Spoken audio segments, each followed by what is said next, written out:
Hello everyone. Today, I will share to you the importance of 7-year establishment period.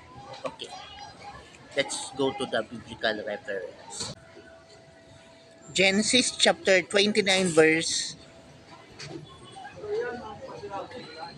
20. Jacob worked 7 years for Laban, but the time seems like only a few days because he loved Rachel so much.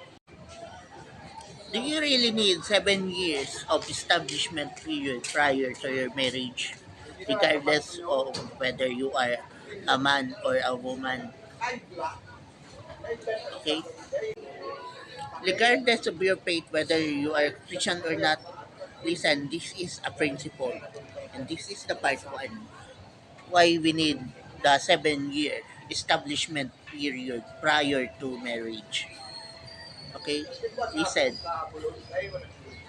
si Jacob nagtrabaho ng 7 taon bago niya pakasalan si Rachel.